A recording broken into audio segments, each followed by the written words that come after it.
বন্ধুরা, welcome to Sohel diary YouTube channel. গল্পটিতে টান টান উত্তেজনা থাকবে, তাই অবশ্যই গল্পটি দেখার আগেই লাইক কমেন্ট করে আপনাদের মূল্যবান মতামত দিন। আপনাদের একটি লাইক কমেন্ট আমাদের পরবর্তী ভিডিও বানানোর অনুপ্রেরণা। ধন্যবাদ। ফুলের গন্ধ চারিদিক ছড়িয়ে আছে এখনো।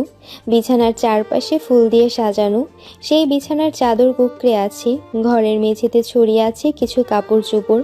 আর সেই ঘরের সবচেয়ে আকর্ষণীয় যেই বিষয় সেটা হলো বিছানার উপর নবদম্পতির দেহ দুটো। দূর থেকে বোঝা যাচ্ছে আরাম করে শুয়ে আছে, কিন্তু যদি দক্ষ কেউ ভালো করে খেয়াল করে তাহলে বুঝে যাবে যারা শুয়ে আছে বা ঘুমিয়ে আছে, যাই হোক না কেন, তাদের ঘুম আর ভাঙার নয়, কারণ দুজনই বিজ্ঞানের ভাষায় ব্রেন ডেড, সংক্ষেপে মৃত।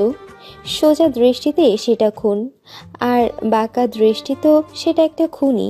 সোজা দৃষ্টি বলতে কেউ বলবে কোনো শত্রু এসে তাদের খুন করে রেখে চলে গেছে, আর বাঁকা দৃষ্টি বলতে কেউ বলবে তাদের দুজনের মধ্যে হয়তো কেউ একজন বিয়ে নিয়ে সন্তুষ্ট ছিল না, যার কারণে একজন অপরজনকে হত্যা করে নিজে আত্মহত্যা করেছে। সেটাও এক প্রকারের খুন। এই পর্যন্ত সব কিছু ঠিকই ছিল, কিন্তু প্যাচটা তখনই লাগে যখন জানা যায় সেই দুজন প্রেম করে পারিবারিকভাবে বিয়ে করেছে। এটা জানার পর পুরো দৃষ্টিভঙ্গি পাল্টে যায়। পুলিশ ইন্সপেক্টর জামাল আহমেদ দাঁড়িয়ে আছে সেই ঘরের মাঝ বরাবর। মাথার উপর তখনও ফ্যান ঘুরছে, তাও তিনি ঘেমে যাচ্ছেন। পাশেই দাঁড়িয়ে আছে কনস্টেবল হারুন।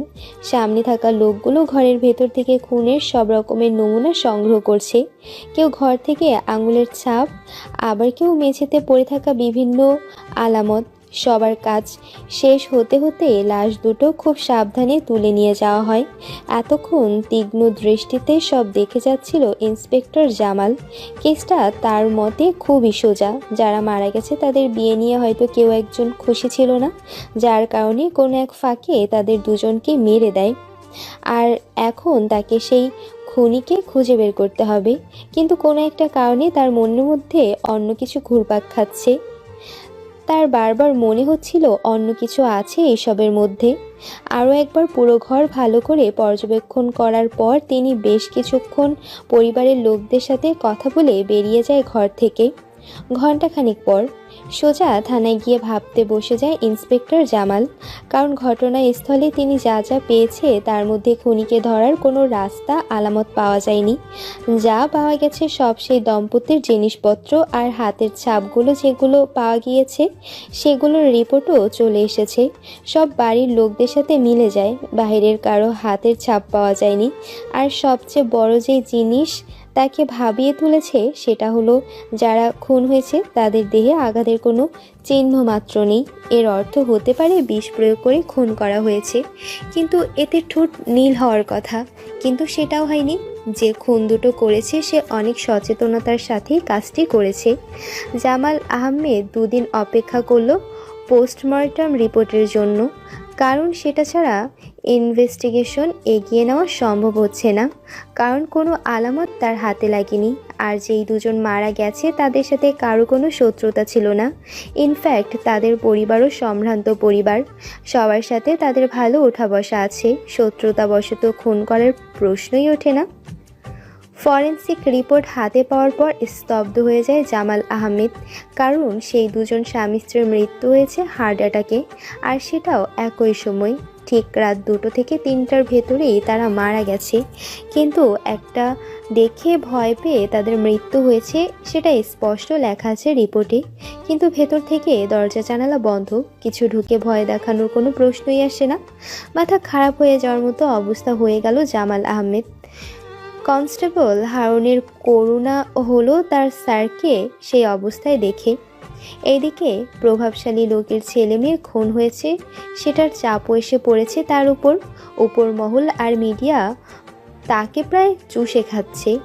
এই অবস্থায় তাকে আর কয়েকটা দিন সময় দেওয়া হয়েছে কেস সমাধান করার জন্য, কিন্তু জামাল আহমেদ দিশা খুঁজে পাচ্ছে না কোনো। এইরকম অবস্থা যখন চলে যাচ্ছিল, ঠিক সেই সময় খবর পাওয়া যায় যে আরেকটা জায়গায় খুন হয়েছে, আর সেই খুনের পদ্ধতিটাও ঠিক একই রকম করে।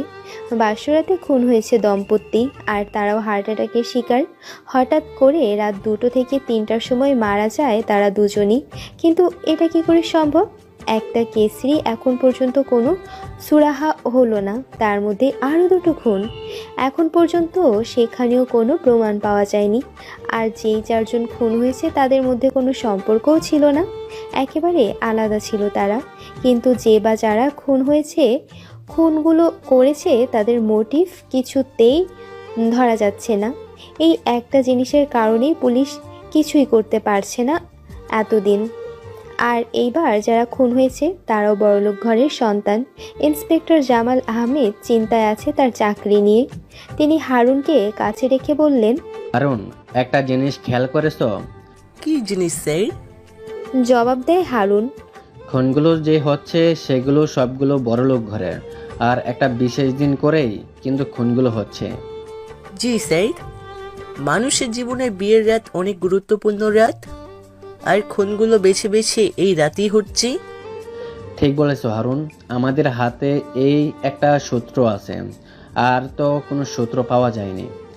স্যার, আমাদের যা সিস্টেম সেখানে অনেক অনেক ভুল করি। সেই মোতাবেক হয়তো 2টা খুনের মধ্যে কেমন কোনো সূত্র খুনি নিশ্চয় রেখে গেছে। আমাদের আবার সেই জায়গা 2টো খোঁজ করা দরকার। একদমই ঠিক বলেছো, এখনই আমাদের সেখানে যাওয়ার ব্যবস্থা করো। আমি এখনই যেতে চাই। ঠিক আছে স্যার। বলে হারুন জিপ বের করার জন্য চলে গেল। তারা দুজন দাঁড়িয়ে আছে খুনের জায়গায়। সিল করে রাখা হয়েছে ঘরটা, কেউ কোনো কিছুতে হাত দেয়নি বা কোনো কিছু সরিয়ে নিয়েও যাওয়া হয়নি। ইন্সপেক্টর জামাল খুব ভালো করে পুরো ঘরটা দেখে যাচ্ছে, প্রত্যেকটা কোণা পর্যবেক্ষণ করে যাচ্ছে। সাথে হারুনও যোগ দিয়েছে, কিন্তু তেমন কিছুই চোখে পড়ছে না তাদের। প্রচুর গরম লাগছিল জামাল আহমেদের। হারুনকে তিনি ফ্যান ছাড়ার জন্য বলে। হারুন যখন ফ্যান ছাড়তে যাবে ঠিক তখনই জামাল আহমেদ চেঁচিয়ে হারুনকে থেমে যাওয়ার নির্দেশ দেয়। হারুন দেখতে পায় তার স্যার ফ্যানের দিকে তাকিয়ে কি যেন দেখে যাচ্ছে।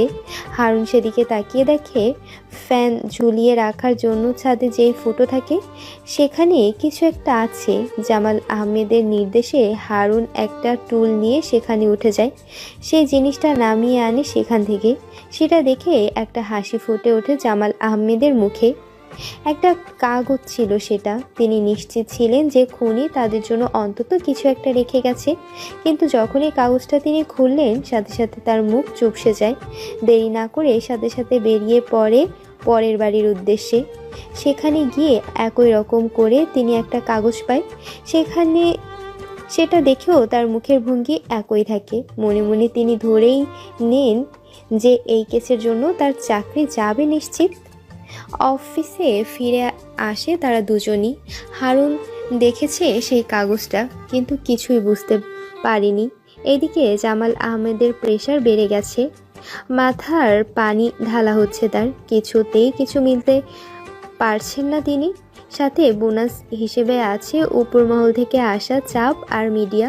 ঠিক সেই সময় কনস্টেবল হারুন তার একটা উপকার করল। তিনি একজন প্রাইভেট গোয়েন্দার খবর দিল। সেটা শোনার সাথে সাথে জামাল আহমেদের ভ্রু কুঁচকে যায়। রক্তবর্ণ চোখে তিনি হারুনের দিকে তাকায়। হারুন সেই দৃষ্টি দেখে হারুন বলে, স্যার, আমি জানি তার কাছে যাওয়া মানে পাগলের সামনে যাওয়া, আর সে আমাদের নাজেহাল করে ছাড়বে, সাথে এক গাদা টাকা নষ্ট। কিন্তু এইসব মিলিয়ে সে যে একজন তুখোড় গোয়েন্দা সেটা সবাই জানে। তার স্বভাব যেরকম হোক, তার বুদ্ধি আমাদের সবার থেকে ধারালো। সে যতই টাকায় নিক, কেস সমাধানে সে করবেই। আর তার গোপন পদ্ধতিগুলোর সামনে কেউ টিকতে পারেনি এখন পর্যন্ত। বয়স 30 হয়েছে তো কি হয়েছে, গায়ের শক্তি তার সিংহের মতো। এত কম বয়সে এত অর্জন দেখে আমি তার ছোটোখাটো একজন ফ্যান স্যার। হারুনের কথায় আরও রেগে যায় জামাল আহমেদ। কিন্তু তার আর কিছুই করার নেই। সোজা বের হয়ে স্টেশনে যায়, জিপ নিয়ে চলে যায় ব্যাংকে। ব্যাংক থেকে টাকা তুলে একটা ব্যাগে ভরে তাদের গন্তব্যের উদ্দেশ্যে রওনা হয়ে যায়। আধা ঘন্টার মধ্যে জিপ এসে থামে একটা বাড়ির সামনে। কাঠের বাড়ি, গেটের সাথে খোদাই করা সিংহের একটা মুখ। সেখানে নেম প্লেটে বড় বড় করে লেখা প্রাইভেট ইনভেস্টিগেটর, আর সেটার নিচে বড় বড় করে একটা শর্তবাণী লেখা আছে। সেই লেখাটা পড়ে ইন্সপেক্টর জামাল আহমেদ চলে যেতে চাইছিল, কিন্তু অনেক কষ্টে নিজেকে সামলে নেয়, কারণ সেখানে লেখা ছিল, পয়সাওয়ালাদের জন্য আমি সর্বদা প্রস্তুত, আর যারা টাকা খরচ করতে পারবে না তাদের জন্য আমি কেন, আমার কুকুরও উপযুক্ত নয়। এটা পড়ার পর যে কারো মন খারাপ হওয়ার কথা, কিন্তু এখন তাদের কিছু করার নেই। তাদের আসতে হয়েছে সিভিল ড্রেসে, দামি পোশাক পরে আসতে হয়েছে, আর হাতে টাকার ব্যাগ। প্রথমে গেটের ভেতরে যাওয়ার জন্য দারোয়ানকে দুটো 1000 টাকার নোট দিতে হবে, তারপর দারোয়ান তাদের ভেতরে ঢুকতে দেবে। এখন যেই আসুক না কেন, দারোয়ানকে 2000 টাকা না দিলে ভেতরে ঢোকা সম্ভব নয়। জামাল আহমেদ আর হারুন সব নিয়ম মানার পর ভেতরে ঢুকতে পারল। বাড়ির ভেতর ঢুকতেই তারা অবাক হয়ে গেল, কারণ তারা যেই বাড়ির ভেতরে এসেছে সেখানে সাধারণত তামাকের গন্ধ থাকার কথা, কিন্তু পুরো বাড়ি জুড়ে তাজা গোলাপ ফুলের সুবাস। গোয়েন্দারা শৌখিন হয় না, তাদের বাড়িতে গেলে আগে তামাকের গন্ধ নাকে লাগে, কিন্তু এখানের পরিবেশ পুরোপুরি ভিন্ন। একটা ঘরে বসার নির্দেশনা পেয়েছে তারা। সেখানে একটা কম্পিউটারের সামনে বসে আছে একটা লোক। কিবোর্ডে তার হাতের আঙ্গুল দেখা যাচ্ছে, আর সেই আঙ্গুলের ফাঁকে শোভা পাচ্ছে একটা গোলাপ ফুল। মাথায় হ্যাট। ইন্সপেক্টর জামাল আহমেদ তার দৃষ্টি আকর্ষণের জন্য পিছন থেকে তাকে ডাক দেয়। সেই শব্দটা বদ্ধ ঘরে ধীর গতিতে শোনা যায়। শব্দটা ছিল মিস্টার থ্রিলার। চেয়ারে বসে থাকা লোকটা চাকা লাগানো চেয়ার ঘুরিয়ে তাদের দিকে তাকালো। হাতে থাকা গোলাপ ফুলটা নাকের কাছে নিয়ে গন্ধ শুকে আবার নামিয়ে রাখে। 30 বছরের বেশি বয়স মনে হয় না, কিন্তু আসলে তার বয়স 28 বছর। মুখে একটা চওড়া হাসি ফুটে ছিল তার। সুদর্শন যুবক। যে কোনো মেয়ের রাতের ঘুম কেড়ে নেওয়ার জন্য সে একাই যথেষ্ট ছিল। হয়তো সেই কারণেই অহংকারটা তাকেই স্যুট করে। ফুলটা নামিয়ে সে তাদের দিকে তাকিয়ে গড়গড় করে বলতে শুরু করে, মিস্টার জামাল আর কনস্টেবল হারুন সাহেব, আমি যদি ভুল না করে থাকি তাহলে আমার কাছে আসার কারণটা হলো 4টা খুন। আর সেই খুনগুলো আবার এমন জায়গায় হচ্ছে যে সেটা বলার মতো নয়। মানুষের ফুলসজ্জার রাতে তাদের সমাধি হয়ে যাচ্ছে। তার কথা শুনে ইন্সপেক্টর জামাল বেশি অবাক হলো না, কারণ তারা আগে থেকেই জানে যে তারা যার সামনে বসে আছে সে সাধারণ কেউ নয়। মিস্টার থ্রিলার সামনে থেকে সরে যায়, আর সরে যেতে পেছনে থাকা কম্পিউটার স্ক্রিনে ভেসে থাকতে দেখে তাদের দুজনের ছবি। তারা বুঝে নেয় তাদের চিনে ফেলার রহস্য। তাদের ছবি বাইরে থাকা ক্যামেরা থেকে সংগ্রহ করে সব তথ্য বের করে নিয়েছে। সাথে সাথে মিস্টার থ্রিলার আবার বলতে শুরু করে, আমি আর কিছু বলতে চাই না, যা বলার এখন আপনারা বলুন। আর তার আগে বলে রাখি, আমি কাজ করার আগে পুরো টাকা নেই। সে আর আপনারা হয়তো জানেন, আমি কোনো কাজ সমাধান ছাড়া ফেলে রাখি না। সেই জন্য নিশ্চিত থাকতে পারেন আমার প্রথম ফি 2 লক্ষ টাকা। সেটা আপনাদের এখন দিতে হবে। দ্বিতীয়ত, ইনভেস্টিগেশন চলাকালীন যা যা খরচ হবে সব খরচ বহন করবেন আপনারা। ইন্সপেক্টর জামাল সবটা শুনে হারুনের দিকে করুণ দৃষ্টিতে তাকায়। হারুন তাকে আশ্বস্ত করতে পারে না, তার চোখেও বিস্ময়, কিন্তু এখন কোনো পথই খালি নেই। তারা 2 লক্ষ টাকা তাকে গুনে গুনে দিয়ে দেয়, আর শুরু করে কেসে যা যা তথ্য পেয়েছে সব বলে দেয়। আর এও বলে দেয় যে তাকে কেস থেকে বের করে দেওয়া বা চাকরি থেকে বের করে দিতে পারে। সবটা শুনে মিস্টার থ্রিলারের মুখে ফুটে ওঠে একটা রহস্যময়ী হাসি। পায়ের উপর পা তুলে বলতে শুরু করে, কেসের সবচেয়ে গুরুত্বপূর্ণ ডকুমেন্ট আপনার পকেটে থাকা সত্ত্বেও সেটা আমাকে দিচ্ছেন না। যদি দিতে না চান তাহলে আমার কিছু করার নেই। হয়তো আমাকে পরীক্ষা করতে চান, সে যাই হোক, সেটা আর আমার দরকার নেই। সেটা ছাড়াই আমি কেস সমাধান করে দেব। আপনারা এখন যেতে পারেন। আর হ্যাঁ, আপনাকে কেস সমাধান করার জন্য আরও অনেকটা টাইম দেওয়া হবে, সাথে আপনার চাকরিও ঠিক থাকবে। ইন্সপেক্টর জামাল তার কথা শুনে অবাক হয়ে যায়, কারণ তার পকেটে যে দুটো কাগজ যে ছিল সেটা তিনি হারুনকেও বলেনি। তাহলে মিস্টার থ্রিলার সেটা কি করে বুঝতে পারলো? সেটা নিয়ে আর ভাবার সময় নেই। মিস্টার থ্রিলার তাদের উঠে যেতে বলেছে, মানে এখনই তাদের বের হয়ে যেতে হবে। তারা দুজন উঠে সোজা বের হয়ে জিপে উঠে চলে যায়। চেয়ারে হেলান দিয়ে বসে আছে মিস্টার থ্রিলার। এখন তার কাজ বেশি নেই। টেলিফোনের রিসিভার তুলে কাউকে ফোন করলো সে। তারপর গায়ে একটা টি শার্ট পরে, চোখে একটা পাওয়ার ছাড়া চশমা পরে বেরিয়ে পড়লো রাস্তায়। এখন তার ছোট্ট একটা কাজ বাকি, সেটা হলো একজন সহকারী খোঁজা। প্রতি নতুন কেসে সে একজন করে নতুন সহকারী খুঁজে বের করে। কেস শেষ হওয়ার সাথে সাথে সে সহকারীও কাজও শেষ। অবশ্য তাকে মোটা অঙ্কের টাকাও দেয়। আর এখন পর্যন্ত যত সহকারী সে খুঁজে পেয়েছে তার বেশিরভাগই ছিল মেয়ে, সুন্দরী মেয়ে সহকারী। সবারই কাম্য, কিন্তু মিস্টার থ্রিলারের সেটা কাম্য নয়, বরং মেয়েদেরই কাম্য মিস্টার থ্রিলারের মতো একজন সুপুরুষ বস। মিস্টার থ্রিলার সোজা রাস্তা দিয়ে হাঁটতে থাকে। একটা দোকানে গিয়ে আইসক্রিম কিনে নেয়। গরম হোক বা শীত, আইসক্রিম ছাড়া তার মাথা কাজ করে না। মিস্টার থ্রিলার সেদিনের মতো সহকারী খোঁজা বন্ধ করে দিল। তার সহকারী খোঁজারও আলাদা একটা স্টাইল আছে, সেটা কেউই এখন পর্যন্ত খুঁজে বের করতে পারেনি। আর যারা সেটা খুঁজে বের করতে পারে তারাই মিস্টার থ্রিলারের সহকারী হওয়ার যোগ্যতা রাখে। অফিসে পৌঁছানোর পরেই ইন্সপেক্টর জামাল একটা সুখবর পায়। সেটা ছিল তার উপর থেকে চাপ কমিয়ে দেওয়া হয়েছে। তাকে আরও অনেক সময় দেওয়া হয়েছে কেস সমাধান করার জন্য। সাথে তার চাকরি হারানোর কোনো ভয় নেই, যার কারণে তিনি গা ছাড়া দিয়ে থাকতে পারেন। এই খবর শোনার পর তার মনে মিস্টার থ্রিলারের জন্য একটা জায়গা তৈরি হয়ে যায়। তিনি পকেটে হাত দিয়ে একটা কাগজ বের করে। সেই কাগজে এমন কিছু অদ্ভুত জিনিস ছিল যে দেখে মনে হচ্ছিল কোনো বাচ্চা একটা কাগজে ইচ্ছে মতো আঁকাকি করেছে। কিন্তু সেটার মধ্যেও এমন একটা রহস্যময় সৌন্দর্য ছিল যে সেটা থেকে চোখ ফেরানো সম্ভব নয়। আর এই রকম একটা জিনিস কেউ কেন ফ্যানের সাথে রেখে দেবে? আর খুনি সেটা দ্বারা আসলে কি বোঝাতে চেয়েছে সেটা ইন্সপেক্টর জামাল এখনও বুঝে উঠতে পারছে না। দুটো কাগজে একই রকম জিনিস ছিল যেগুলো খুনের জায়গা থেকে পাওয়া গেছে। এরকম করে চলে যাচ্ছিল, ঠিক দুদিনের মাথায় খবর আসে আরেকটা খুন হয়েছে। আর সেটাও একই রকমভাবে ইন্সপেক্টর জামাল সেখানে পৌঁছে যায়। সেটা আবার পুলিশ কমিশনারের কোনো রকম আত্মীয় হয়, তার মেয়ে জামাই খুন হয়েছে তাদের বিয়ের রাতেই। ইন্সপেক্টর জামাল সাথে সাথে সেই জায়গায় চলে যায় জায়গাটা পরিদর্শন করার জন্য। খুনের ধরন আর বাকি সব কিছুই একই ছিল, কিন্তু শুধু একটা জিনিস গায়েব ছিল। সেটা হলো সিলিং ফ্যান ছিল না সেই ঘরে, শুধু একটা এসি ছিল। সেটা সার্বক্ষণিক চলন্ত দেখে ফ্যানের কোনো ব্যবস্থা নেই। আর সবচেয়ে বড় যে বিষয় জিনিসটা, যেটাকে মিস্টার থ্রিলার গুরুত্বপূর্ণ জিনিস মনে করেছে, সেই জিনিসটাও কোথাও খুঁজে পাওয়া গেল না। ইন্সপেক্টর জামাল কিছুটা হতাশ ছিল, কিন্তু তার আগে তার কিছু হতাশা দূর করে দেয় মিস্টার থ্রিলার নিজে। ইন্সপেক্টর জামালের সামনে বসে আছে একজন বুড়ো মানুষ। সেই সময় কারোর সাথে কথা বলার মতো অবস্থায় তিনি ছিলেন না। শুধু মিস্টার থ্রিলার ফোন করে বলেছিল যে একজন তার সাথে দেখা করতে আসবে, তাকে যেন বিনা বাধায় তার সাথে দেখা করতে দেওয়া হয়। আর সেই কারণেই মিস্টার জামালকে সহ্য করতে হচ্ছে সে বুড়ো মানুষকে আর তার খক খক করে কাশির শব্দকে। কিন্তু কিছুক্ষণ পরে সব বিরক্ত দূর হয়ে গিয়েছে মিস্টার জামালের। পুরো মনোযোগ চলে যায় সেই লোকটার দিকে, কারণ তিনি তার নকল দাড়ি খুলে ফেলেছেন।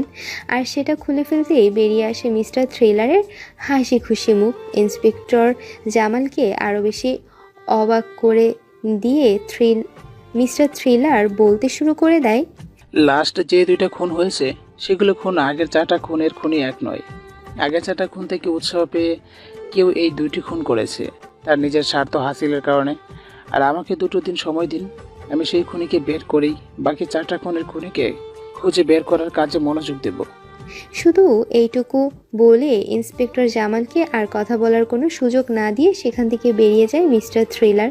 তার উদ্দেশ্য এখন সেই বাড়ি যেখানে খুন হয়েছে শেষ 2 দম্পতি।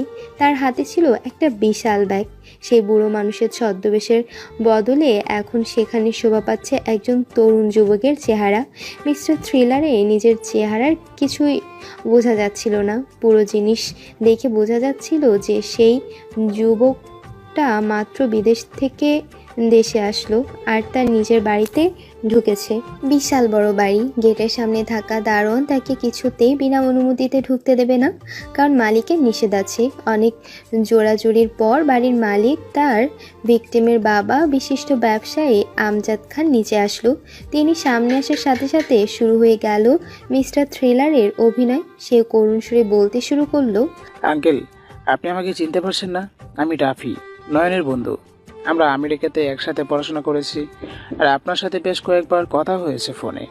নয়নের বিয়েতে আসতে পারিনি, ফ্লাইট মিস করেছিলাম, সেই জন্য আজকে সারপ্রাইজ দিতে চলে আসলাম। কথাটা শোনার পর আমজাদ খানের চেহারা পাল্টে গেল, কারণ নয়ন তার ছেলে আর সে আমেরিকা লেখাপড়া করত। বেশ অনেক বন্ধুর সাথে তার কথা হয়েছে, তাই মিস্টার থ্রিলার রূপী রাফিকে সন্দেহ করার কোনো কারণ তার কাছে নেই। তিনি দারোয়ানকে বলে তাকে নিয়ে ভেতরে চলে গেল। ভেতরে ঢোকার পর যখন সে শুনতে পারল নয়ন আর তার সদ্য বিয়ে করা স্ত্রী বিয়ের রাতেই খুন হয়েছে, তখন সে এমনভাবে অভিনয় শুরু করে দিল যেন তার নিজের ভাই মারা গেছে। চোখ দিয়ে পানি পর্যন্ত বের করতে শুরু করে দিল। সে কঠিন সুরে বলল, আঙ্কেল, আমি কথা দিচ্ছি, যে যারা নয়নকে খুন করেছে তাদের আমি খুব শীঘ্রই ধরে শাস্তি দেব। কথাটা বলার পর সে বাড়ির সবার দিকে তাকালো তাদের মনের অবস্থা বোঝার জন্য। যা বোঝার সে বুঝে গেছে। খুনি সেই বাড়িরই কেউ ছিল, যৌথ পরিবার। নিজেদের মধ্যে কোনো কিছু নিয়ে বিরোধ থাকায় কেউ একজন সুন্দর করে প্ল্যান করে নয়নকে রাস্তা থেকে সরিয়ে দিয়েছে। মিস্টার থ্রিলার রূপী রাফি আরেকটা অভিনয় শুরু করলো। সে বাড়ি থেকে চলে গিয়ে হোটেলে থাকতে চায়, কিন্তু আমজাদ খান তাকে জোর করে বাড়িতেই থাকার ব্যবস্থা করে। মিস্টার থ্রিলার মনে মনে সেটাই চেয়েছিল। এখন সে দুটো টোপ ফেলবে, তারপর খুনি নিজ থেকেই তার কাছে ধরা দেবে। আমজাদ খানের পরিবারের সদস্য সংখ্যা ছিল মোট 8 জন। নয়নের বাবা আমজাদ খান, তার মা শেফালি খান, তার ছোট বোন আখি, আমজাদ খানের ভাই হাশেম খান, তার স্ত্রী রহিমা এবং তার 2 ছেলে রফিক এবং শফিক। এছাড়াও পরিবারের সবচেয়ে বয়স্ক লোক আমজাদ খানের মা আছে সেখানে। বয়স 80 বছরের বেশি, ঠিকমতো চলাফেরা করতে পারে না। খুনি এদের ভেতরেই একজন, সেটা মিস্টার থ্রিলার খুব ভালো করেই জানে। সেই জন্য এক এক করে সবার সাথে কথা বলতে শুরু করে দেয় সে। প্রথমে কথা বলে নয়নের মার সাথে, বিভিন্ন রকমের প্রশ্ন করে তাকে। তার প্রশ্নগুলোর ধারণাটা অনেকটাই এরকম ছিল যে, বিয়ের দিন কি কোনো আজব কিছু লক্ষ্য করেছিলেন, বা নয়ন অথবা তার স্ত্রীর ভিতরে কোনো অস্বাভাবিক বিষয়? সাথে খুনের সময় আপনি কোথায় ছিলেন, আর বাকি সদস্যদের কোথায় ছিল? নয়নের মা শান্ত ভাষায় সব উত্তর দেয়। তিনি বিয়ের দিন কোনো অস্বাভাবিক কিছু দেখেনি। আর নয়ন পুরো দিন অনেক হাসি খুশি ছিল। নিজের ভালোবাসার মানুষকে বিয়ে করেছে, হাসি খুশি থাকারই কথা। আর তার স্ত্রীও স্বাভাবিক ছিল। খুনের সময় তিনি তার স্বামীর সাথে ঘুমিয়েছিলেন। সারাদিন পরিশ্রম করে রাতে ক্লান্ত হয়ে শুয়ে পড়েছিল। আর বাকি সদস্যদের কে কোথায় ছিল তিনি সেটা জানেন না। সবাইকে এক এক করে প্রশ্ন করা শেষ হলো, কিন্তু সমস্যা সৃষ্টি করলো নয়নের চাচা আর তার 2 ছেলে। তারা বাহিরের কারো কাছে কোনো প্রশ্নের উত্তর দেওয়ার জন্য প্রস্তুত ছিল না। নয়নের বোন আবার সবার থেকে উল্টো, সে কান্নায় এতটা ভেঙে পড়ে যে ভালো মতো কিছুই বলতে পারে না। এরকম করেই একদিন চলে যায়। সেই দিন রাতে মিস্টার থ্রিলার বাড়ির সবাইকে এক জায়গায় জড়ো করে, তারপর সবার উদ্দেশ্যে বলতে শুরু করে, আপনারা সবাই জেনে অবাক হবেন যে নয়ন আর তার স্ত্রী খুনি এই বাড়িতেই একজন। আর আগামীকাল দুপুরে আমি সবার সামনে খুনিকে নিয়ে আসব। আমার ঘরের বিছানার পাশে রাখা বক্সের ভিতরে খুনির নাম আর তার বিরুদ্ধে সব প্রমাণ আছে। আমি নিজেও জানি না খুনিকে। একজন আমাকে খুন বিষয়ে সব খবর সেখানে দিয়েছে, আর সেটা কাল দুপুরেই খোলা হবে। এইটুকু বলে মিস্টার থ্রিলার সেখান থেকে চলে যায়। সে চলে যাওয়াতে সবাই একে অপরের দিকে তাকাতে শুরু করে। রাত ঠিক 2টো বাজে। মিস্টার থ্রিলার শুয়ে আছে তার বিছানায়। ঠিক সেই সময় খট করে একটা শব্দ হয়। সাথে সাথে মিস্টার থ্রিলার লাফিয়ে উঠে বসে, আর হাতে থাকা বন্দুক আগন্তুকের দিকে তাকিয়ে মুচকি একটা হাসি দিয়ে বলে, তার মানে তুমিই খুনি? দুপুর ঠিক 2টো বাজে। বসার ঘরে পরিবারের সব সদস্য দাঁড়িয়ে আছে, তার মাঝখানে দাঁড়িয়ে আছে মিস্টার থ্রিলার, হাতে তার একটা বক্স। সবার দৃষ্টি সেদিকে। মিস্টার থ্রিলার একবার সবার দিকে ঘুরে তাকালো, তারপর হাসতে হাসতে বলল, খুনিকে ধরার আমি দুটো টুপ ফেলেছিলাম, কিন্তু আমি ভাবতেও পারিনি যে সেটার সাথে উঠে আসবে এত রহস্য। আমি সত্যিই অবাক। সবার মুখের ভাষা বন্ধ হয়ে গেছে। মিস্টার আমজাদ তার ছেলের খুনি কে সেটা জানার জন্য অপেক্ষা করছে অধীর আগ্রহে। মিস্টার থ্রিলার তার দিকে তাকিয়ে বলল, আঙ্কেল, আপনি এতদিন যাদের সাথে আছেন তারা প্রত্যেকেই আপনার পিঠে ছুরি মেরে যাচ্ছে, সেটা আপনি এখনো বুঝতে পারলেন না। আমজাদ খানকে কিছু বলার সুযোগ না দিয়ে সে নয়নের চাচার দিকে তাকিয়ে বলল, কি হাশেম সাহেব, এখন মুখ খুলবেন নাকি আমি বলবো? আপনার আর মুখ খোলার দরকার নেই, আমি বলছি। আঙ্কেল, তাহলে শুনুন, এটা আপনার ভাই নামের কলঙ্ক। আপনার সব বিজনেস সে সামলায় ঠিকই, কিন্তু সেইখান থেকে কত টাকা যে গায়েব করে দিয়েছে সেই হিসেব আপনিও জানেন না।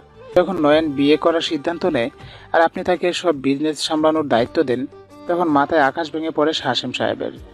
কারণ নয়ন আসলে তার সব প্ল্যান বরবাদ হয়ে যাবে। আর আরেকদিকে তার ছেলেরাও আছে যারা নয়নের হয়ে গোলামি করবে, সেটা তিনি কোনোদিনও সহ্য করতে পারতেন না। সেই কারণে তিনি ঠিক করেন নয়নকে শেষ করে দেবে, কিন্তু সেই রকম ভালো কোনো প্ল্যান তিনি খুঁজে পাচ্ছিল না। আর ঠিক সেই সময় টিভিতে দেখানো সিরিয়াল কিলিং সম্বন্ধে তিনি ধারণা নিয়ে সব প্ল্যান সাজায়। মিস্টার থ্রিলারের কথা শেষ হতেই হাসিম চিৎকার করে বলে ওঠে, হ্যাঁ, আমি সব প্ল্যান করেছি। খুন আমিই করেছি। আমাকে জেলে দাও। মিস্টার থ্রিলার আবার মুচকি হেসে বলে, আরে উত্তেজিত হচ্ছেন কেন? আমি তো বলি নাই আপনি খুন করেছেন। কাকে বাঁচাতে যাচ্ছেন মিস্টার হাশেম? সব কিছু দেখে শুনে আমজাদ খান বাকরুদ্ধ হয়ে গেছে। তিনি কোনো কথা বলতে পারছেন না। মিস্টার থ্রিলার এইবার নয়নের বোন আখির দিকে তাকিয়ে বলল, আখি কোনো কথা বলল না।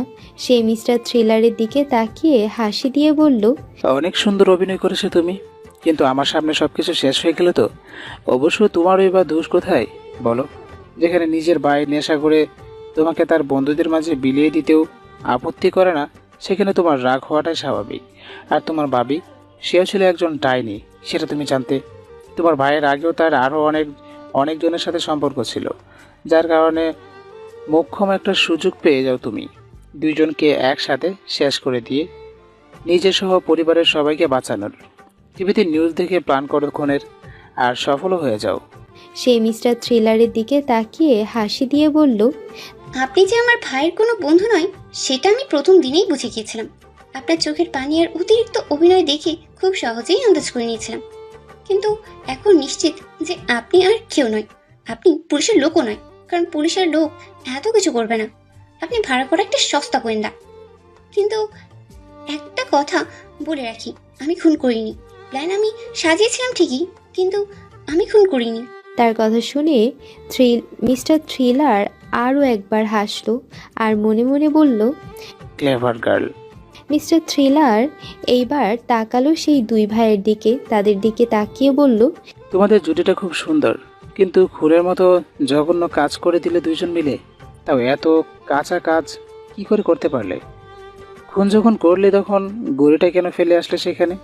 দুই ভাই কথাটা শুনে একজন আরেকজনের দিকে তাকাতে লাগলো আর একই সাথে বলতে লাগলো, আমরা কোনো খুন করিনি, আর আমাদের হাতে আমাদের নিজেদের ঘড়ি আছে।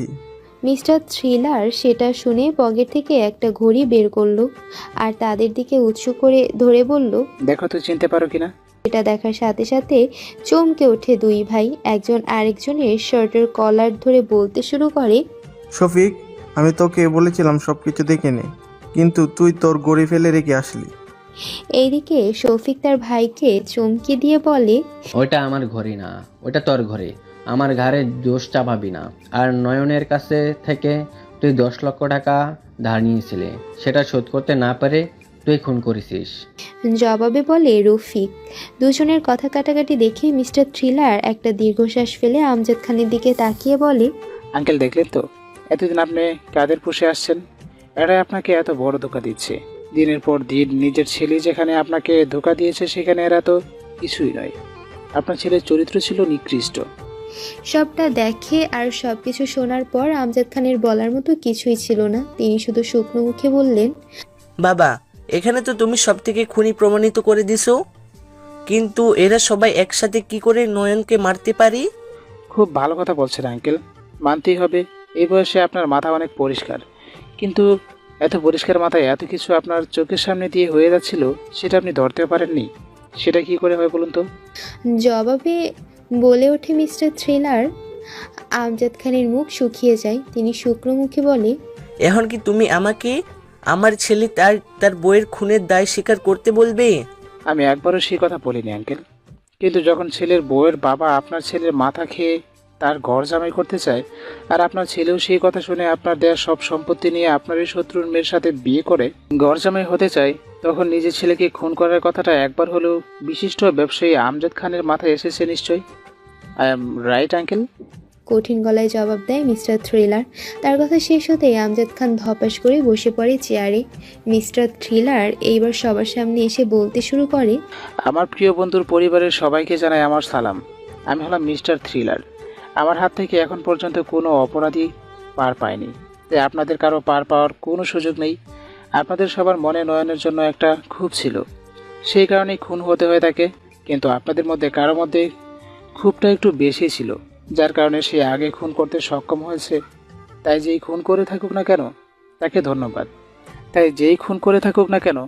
ধন্যবাদ। দেওয়ায় আপনাদের কর্তব্য। আমি আপনাদের বলেছিলাম আমার ঘরের বিছানার পাশে একটা বক্স রাখা আছে, আর সেখানে লেখা আছে খুনের নাম এবং খুনের কারণ, আর সেটা ছিল সবচেয়ে বড় টোপ। সেই বাক্সটি কী আছে সেটা দেখার কৌতূহল সামলাতে না পেরে সবাই নিজেদের কর্ম ফাঁস করে দিলেন আমার কাছে।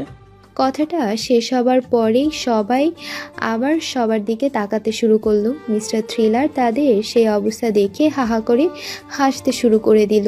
মিস্টার থ্রিলার আবার কথা শুরু করতে যাবে, ঠিক সেই সময় তার ফোন বেজে ওঠে। কার ফোন সেটা না দেখে রিসিভ করে সে ঝাঁঝালো কণ্ঠে বলতে শুরু করে, কাজের সময় আমি ফোন রিসিভ করা একদম পছন্দ করি না। আর কেস সমাধান হয়ে গেছে, 2 ঘন্টার ভিতর খুনির পুলিশ স্টেশনে পৌঁছে যাবে। আর কালকেই আমার মিশর যাত্রা সব ব্যবস্থা করে রাখবেন। মনে রাখবেন, প্লেনে 2টা টিকিট, আর কায়রো শহরে বেস্ট হোটেল, 2টা বিছানার একটা ঘর বুক করলে চলবে। ইন্সপেক্টর জামাল আহমেদ ফোনের ওই পাশের কথা শুনে অবাক হয়ে গেছে, কারণ হঠাৎ করে এমন কিছু হয়ে যায়নি যে মিস্টার থ্রিলার দেশের বাইরে সুদূর মিশরে যাবে, আর মিস্টার থ্রিলারের কোনো সহকারী যাবে সেটা তিনি বুঝতে পারছেন, কারণ প্লেনের 2টো টিকিট সাথে হোটেল বুক করতে বলেছে। আর সেই সহকারী যে ছেলে সেটাও বুঝতে পারছেন তিনি। তার কারণ হলো, কোনো মেয়ে হলে সে 2টো রুম বুক করতে বলতো, কিন্তু এখানে তা বলেনি। ইন্সপেক্টরের মাথার উপর চাপ না দিয়ে সব কিছু রেডি করতে শুরু করে দিল। এইদিকে মিস্টার থ্রিলার তাকিয়ে আছে টিভির পর্দায়, সেখানে কার্টুন দেখাচ্ছে, সেটা মনোযোগ দিয়ে দেখছেন তিনি। বাড়ির সবাই হা হয়ে শুধু তাকিয়ে আছে, তার কার্টুন দেখে যাচ্ছে। ঠিক সেই মুহূর্তে মিস্টার থ্রিলার আইসক্রিম খেতে চাইল। সেটা শুনে সবাই আরও অবাক হয়ে গেল। আখি নামের মেয়েটা ভেতরে চলে গেল আর ফিরে এলো 1 কাপ আইসক্রিম হাতে। সেটা মিস্টার থ্রিলারের হাতে দিয়ে বলল, এখনো আমাদের বসিয়ে রাখবেন নাকি? খুনিকে নিয়ে থানায় যাবেন? কথাটা শুনে মিস্টার থ্রিলার উঠে দাঁড়ালো। তারপর আইসক্রিম খেতে খেতে সোজা চলে গেল নয়নের মায়ের সামনে। সেখানে গিয়ে তাকে উদ্দেশ্য করে বলল, কি ম্যাডাম, এতক্ষণ তো দেখলেন সব কিছু, এবার আপনি কিছু বলুন সবাইকে যে নয়ন আমজাদ খানের ছেলে নয়, সেটা আপনার একজন বন্ধুর ছেলে, সেটা বলুন সবাইকে। আর এটা যখন নয়ন জানতে পারে, তখন সেই সত্যটা সবাইকে জানাতে চায়, কিন্তু আপনি তো সেটা চান না। আপনি তাকে অনেক রকম করে বোঝাতে থাকেন, কিন্তু তবুও সে এই চরম সত্যতা তার বউকে বলে দেয়, আর সেই কারণেই সে গরজামে হওয়ার জন্য তৈরি হয়ে যায়। আর আপনার মধ্যে আগে থেকে একটা অস্থিরতা ছিল, যার কারণে আপনি ঠান্ডা মাথায় চিন্তা করতে থাকেন, আর শেষ পর্যন্ত তাকে এই দুনিয়া থেকে সরিয়ে দেওয়ার প্ল্যান করেন। আপনি আর আপনার সেই বন্ধু যে এখনও আপনার সাথে যোগাযোগ করে যাচ্ছে, আর এই কথাও নয়ন জেনে গিয়েছিল, তাই আপনি আপনার সেই বন্ধুর পরামর্শে সুন্দর একটা প্ল্যান করেন। প্রথম নয়ন আর তার বউয়ের ঘরে গিয়ে এসির ভিতরে একটা কেমিক্যাল দেন, যেটা তাদের নিঃশ্বাসের ভেতর গিয়ে একটা ঘোরের সৃষ্টি করে। আর এটার বৈশিষ্ট্য হলো, তারা এমন কিছু দেখে যেগুলো বাস্তবে সম্ভব নয়, আর সেই অবস্থায় যদি কেউ অতিরিক্ত ভয় পায়, তখন তারা হার্ট অ্যাটাক করে মারা যায়। আর আপনার সেই বন্ধু ছিল কেমিস্ট্রির প্রফেসর, সেজন্য এসব কিছু খুব সহজে সম্ভব হয়ে গেছে। আপনি ভেবেছিলেন আপনি তার মা, তাই কেউ আপনাকে সন্দেহ করবে না, তাই আপনি নিশ্চিন্তে ছিলেন। কিন্তু আমি যে খুব সহজেই সব ফাঁস করে দিলাম। এখন আপনাকে একটা পথ আমি দিব, সেটা হলো নিজে পুলিশ স্টেশনে গিয়ে নিজের দোষ স্বীকার করবেন। আর আপনার সেই বন্ধু এখন কোথায় সেটাও বলবেন। মিস্টার থ্রিলারের কথা শেষ হতেই সে আর সেখানে দেরি করলো না, সোজা আমজাদ খানের কাছে গিয়ে দাঁড়ালো আর বলল, আমার কাজ শেষ, এখন আপনি যা করবেন সেটা আপনার ব্যাপার। কাকে রাখতে চান আর কাকে বের করতে চান সেটাও আপনার ব্যাপার। আমি শুধু আপনাকে একটা কথা বলতে চাই, সেটা হলো আমার আখিকে চাই কয়েকদিনের জন্য। কয়েকদিন পর তাকে আবার সুস্থভাবে ফিরিয়ে দিয়ে যাব। আজকে যা হলো তার জন্য হয়তো আমাকে অত্যন্ত বিশ্বাস করতে পেরেছেন। আমজাদ খানকে কোনো কথা বলার সুযোগ না দিয়ে সে আখির দিকে তাকিয়ে বলল, তোমার হাতে সময় মাত্র 10 মিনিট। রেডি হয়ে ব্যাগ গুছিয়ে এখনই আমার সামনে হাজির হয়ে যাবে। আমরা কোথায় কেন যাচ্ছি সেটা পরে বলবো। আশা করি সেটা জানার পর খুশি হবে। আখি সরাসরি মিস্টার থ্রিলারের দিকে তাকিয়ে বলল, আমরা মিশর যাচ্ছি বাকি 4টা খুনের সমাধান করার জন্য। আমি যেতে রাজি, কিন্তু একটা শর্তে। সেটা হলো আমার 20 মিনিট দরকার তৈরি হওয়ার জন্য। বলেই সে চলে গেল। মিস্টার থ্রিলার মুচকি হেসে তার যাওয়ার দিকে তাকিয়ে থাকলো আর একটা শব্দই উচ্চারণ করলো, সেটা ছিল পারফেক্ট। ততক্ষণে আর আইসক্রিম খাওয়া শেষ হয়ে গিয়েছে। কিছুক্ষণ পরেই নিচে নেমে আসে আখি। হালকা মেকআপ করেছে সে, হাতে ছোটোখাটো একটা ব্যাগ। 2 দিনে ভালো করে তাকে লক্ষ্য করেনি মিস্টার থ্রিলার, কিন্তু আজকে মুগ্ধ হয়ে তাকিয়ে আছে তার দিকে। আখি আসলে অনেক সুন্দর একটা মেয়ে। মিষ্টি হাসি আর তুখোড় বুদ্ধি তাকে যেন আরও সুন্দর করে তুলেছে। মিস্টার থ্রিলার তার দিকে তাকিয়ে বলল, পুরো 30 সেকেন্ড লেট তুমি। এখানে আর 1 সেকেন্ডও দেরি নয়। তোমার মা আর তার বন্ধু পুলিশের কাছে চলে গেছে। এতক্ষণে মনে হয় আমাদেরও রওনা হওয়া উচিত। বলার সাথে সাথে তারা দুজন বেরিয়ে পড়ে। খবরের চ্যানেল একটা খবর পেয়ে গেছে, তো সেটা নিয়ে কথা বলে যাচ্ছে। সব ক্রেডিট যাচ্ছে ইন্সপেক্টর জামালের কাঁধে। চাইলে মিস্টার থ্রিলার সবার সামনে আসতে পারত, কিন্তু এসব ছোটোখাটো বিষয়ে তার উৎসাহ নেই। তার উদ্দেশ্য শুধুই টাকা। আখিকে নিয়ে মিস্টার থ্রিলার তার বাড়িতে চলে গেল। সেখানে গিয়ে একটা রুম তাকে দিয়ে দেয় মিস্টার থ্রিলার। আগামীকাল বিকেলে তাদের ফ্লাইট। একটা রাত এখানেই থাকতে হবে তাকে। আর আখি যদি সেই বাড়িতে থাকতো তাহলে আরও অনেক কিছুর মুখোমুখি হতে হতো তাকে। সেই কারণে মিস্টার থ্রিলার তাকে এখানে নিয়ে এসেছে। বাড়িতে আসার পরপরই ইন্সপেক্টর জামাল তাকে ফোন দেয়। ফোন দিয়ে বলে, আমি কি জানতে পারি হঠাৎ আপনি মিশর কেন যাবেন? ফোনের অপর পাশে থাকা মিস্টার থ্রিলার হাসতে হাসতে জবাব দেয়, আপনার থেকে যে টাকা নিয়েছে সেটা দিয়ে শপিং করতে, আর সেইখান থেকে আপনার জন্য খনি কিনে নিয়ে আসবো, তাই সেইখানে যাচ্ছি। আর আমি যা যা করতে বলেছিলাম সেগুলো ঠিকমতো করলেই হলো। আপনি আসলে খুব ভালো একজন পুলিশ। তা না হলে নিজের পকেট থেকে মানিব্যাগ চুরি হওয়ার পরেও আপনি বুঝতে পারলেন না। এইটুকু বলেই সে ফোন রেখে দেয়। ফোন কাট হওয়ার সাথে সাথে জামাল আহমেদ নিজের পকেটে একটা হাত দিয়ে সেখানে ঠিকই মানিব্যাগ আছে। সেটা খুলে পরীক্ষা করে দেখে সব টাকাই ঠিক আছে, কিন্তু যেটা শুধু নেই সেটা হলো কেসের সবচেয়ে গুরুত্বপূর্ণ জিনিস, সেই দুটো কাগজ। তিনি বুঝতেও পারেননি কোন এক ফাঁকে কেউ একজন সেই মানিব্যাগ চুরি করে সেই দুটো কাগজ বের করে নিয়েছে। আর সেটা নিশ্চয় করিয়েছে মিস্টার থ্রিলার, এবং সেটা থেকে এমন কোনো তথ্য বের হয়ে এসেছে যার কারণে তাকে মিশর যেতে হচ্ছে। এখন তার উপর আর চাপ নেই, কারণ তিনি সম্পূর্ণভাবে মিস্টার থ্রিলারের উপর নির্ভরশীল হয়ে গেছে। বাড়িতে এসে মিস্টার থ্রিলার তার মুখ থেকে রাফির মুখোশ খোলে আর আসল চেহারাতে চলে আসে। প্রথমে আখি তাকে চিনতেই পারেনি, কিন্তু কিছুক্ষণ বোঝার পর তাকে চিনতে পারে। তা না হলে আরেকটা ঝামেলা হয়ে যেত। সেদিন রাতে খাবার খেতে বসে আখি মিস্টার থ্রিলারকে জিজ্ঞেস করে, হঠাৎ আমাকে নিয়ে মিশর কেন যেতে চাচ্ছেন? আর যদি যেতেই হয় তাহলে আমাকে কেসের ব্যাপারে আগে পুরোটা খুলে বলুন। যবে মিস্টার থ্রিলার বলতে শুরু করে, শোনো আখি, আমি এক এক কেসে এক এক সহকারী নেই। আর এইবার আমি তোমাকে বাছাই করেছি, আর তুমি ঠিক সেই রকম সহকারী যেমনটা আমি চাই। প্রথমত, আমি যে একজন গোয়েন্দা সেটা তুমি বুঝে গিয়েছিলে। দ্বিতীয়ত, আমি যে সেই কেসের জন্য মিশরে যাচ্ছি সেটাও আন্দাজ করতে পেরেছো। তোমার মধ্যে একটা লুকিয়ে থাকা গোয়েন্দা আছে, সেটা তুমি জানো। আর সেই কারণেই তোমার পুরো ঘর জুড়ে শার্লক হোমস দিয়ে ভরা। আর আমি যদি ভুল না করে থাকি তাহলে তুমি নিজেও গোয়েন্দা হতে চাও। সবই বুঝলাম, কিন্তু আমি দুঃখিত আপনাকে সস্তা গোয়েন্দা বলার জন্য। এখন আমি বুঝতে পারছি আপনি কতটা মহান। আপনার বুদ্ধি আছে, সেটার অহংকারও আছে আপনার। তা না হলে বাড়ির সামনে সেই সাইন বোর্ড রেখে দিতে না, গরিবদের দেখতে পারেন না, তাই না? মিস্টার থ্রিলারের কথায় প্রশ্ন করে আঁখি। মিস্টার থ্রিলার হেসে জবাব দেয়। এখন এসব বিষয় নিয়ে কথা বলতে চাচ্ছি না আমি। আঁখি আবার প্রশ্ন করে বসে। আচ্ছা ঠিক আছে, তাহলে বলুন আপনি আমার পরিবার আর আমার ব্যাপারে এত কিছু কি করে জানতে পারলেন, আর সব কিছু ঠিকঠাক বলে দিলেন? খুব সহজ ছিল সবকিছু বের করা। আমি প্রথম 2 দিন সেইখানে গিয়ে যখন বলেছিলাম 2 দিনের মধ্যে আমি খুনিকে খুঁজে বের করব, তখন সবার মুখ শুকিয়ে গিয়েছিল। পরের আমি বাড়ির কাজের লোকদের সাথে কথা বলি, কারণ একটা বাড়ির গোপন বিভিন্ন বিষয় সে বাড়ির সদস্যরা না জানলেও কাজের লোকেরা জানে। আর সেখান থেকে আলাদা আলাদা জেনে সবার বিষয়ে চিন্তা করে সবার একটা করে আলাদা গল্প তৈরি করি, আর সেটা তাদের সামনে এমনভাবে বলি যাতে তারা নিজেরাই বাকিটা স্বীকার করে নেয়। কিন্তু তার আগে আমি টুপ দিই যে আমার বিছানার পাশে রাখা বক্সের সব ইনফরমেশন আছে, কিন্তু আসলে সেখানে কিছু ছিল না। কিন্তু সেই বক্স দেখার জন্য আর কে খুনি সেটা জানার জন্য সবাই এক এক করে রাতে আমার ঘরে আসে, কিন্তু তারা কেউ খুন করেনি সেটা স্বীকার করে তারা। আর তাদের কথা আমাকে বিশ্বাস করতে হয়, কারণ তখনও আমার হাতে কোনো প্রমাণ আসেনি। শেষ একটা লোক আসে সে বাক্স চুরি করতে, আর আমি তাকে হাতে নাতে ধরে ফেলি, কিন্তু সে পালিয়ে যায়।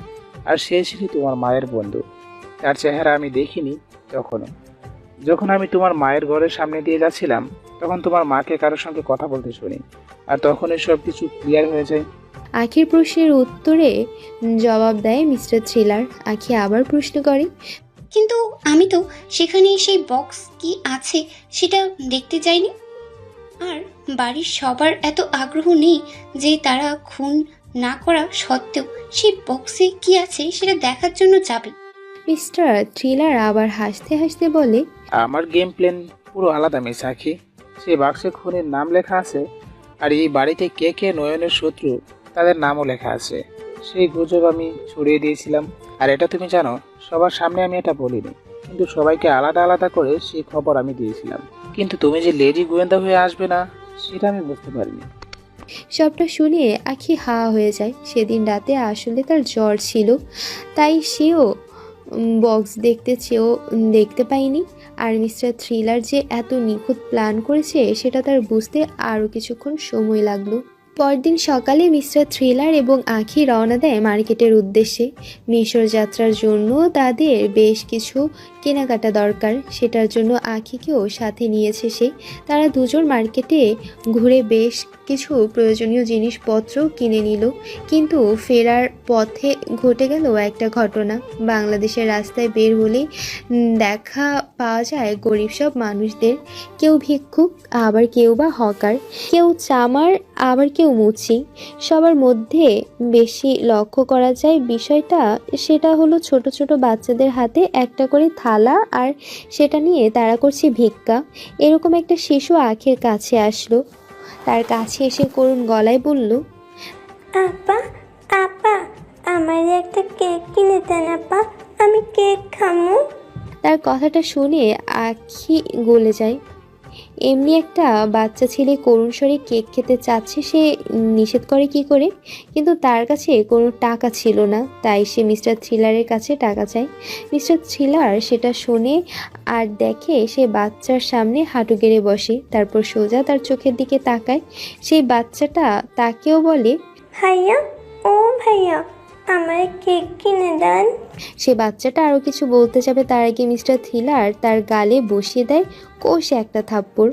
সেটা এত জোরে ছিল যে বাচ্চাটা পড়ে যায় মাটিতে। সেটা দেখে আঁখি ছুটে এসে সেই বাচ্চাকে তুলতে চাইলে মিস্টার থ্রিলার তাকে বাধা দেয়, আর সেখান থেকে ঢুকে যায় মার্কেটের ভেতর। আঁখির চোখে পানি চিকচিক করছিল। সে ভাবতেও পারেনি মানুষ এতটা নিষ্ঠুর হতে পারে যে একটা বাচ্চার গালে ওই রকম করে থাপ্পড় দিতে পারে।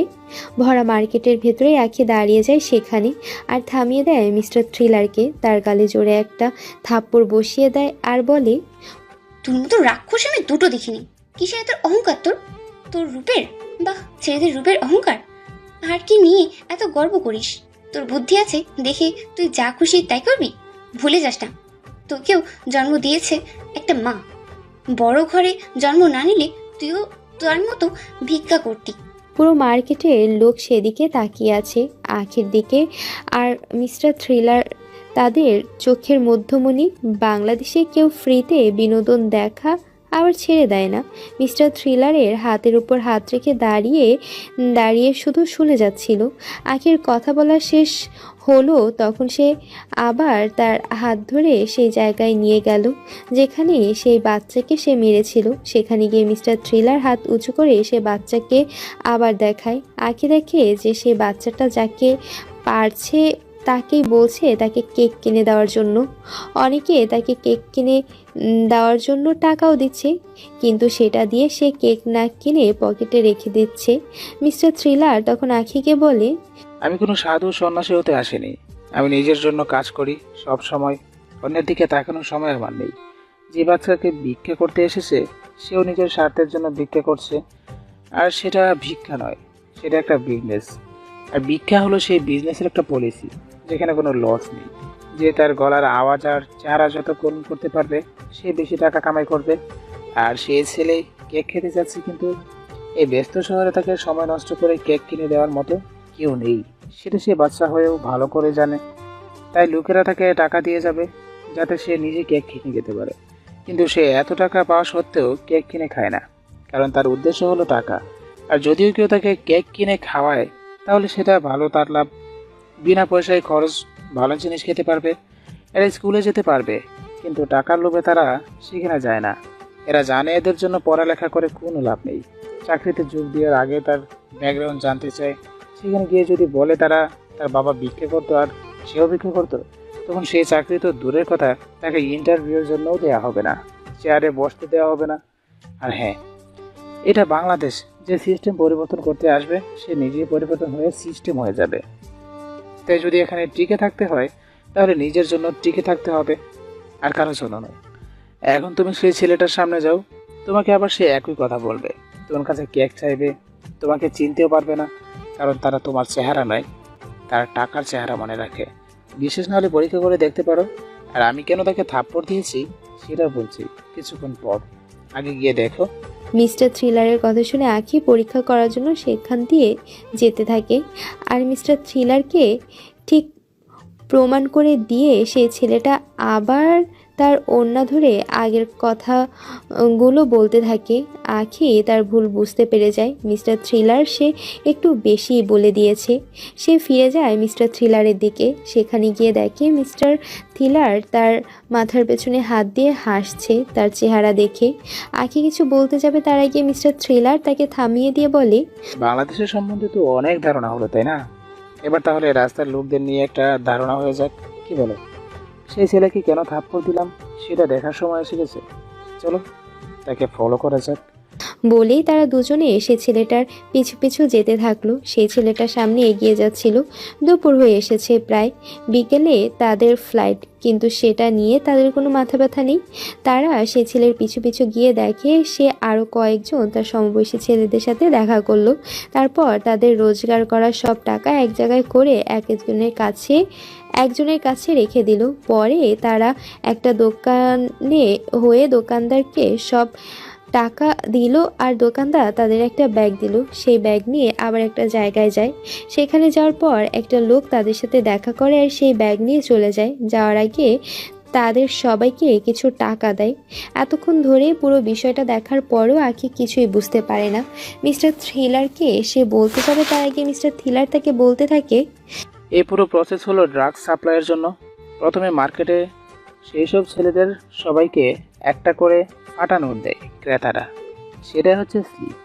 আর সেটা নিয়ে গিয়ে সেই বাচ্চারা দোকানদারকে দেয়, আর সেই দোকানদার সে ফাটা নোট বেচে তাদের প্রত্যেককে ড্রাগস দেয়। আর সেই ক্রেতারা তাদের চিনে রাখে, যাদের তারা ফাটা নোট দিয়েছিল তাদের থেকে তারা ড্রাগস নেয় আর তাদের কিছু টাকা দেয়, কারণ তারা সরাসরি দোকান থেকে সেগুলো নিতে পারবে না। পুলিশ পাহারা দেয়, কিন্তু বাচ্চাদের কেউ সন্দেহ করে না, সেই জন্য এত কিছু। এখন প্রশ্ন আসবে, আমি কি করে জানলাম এত কিছু?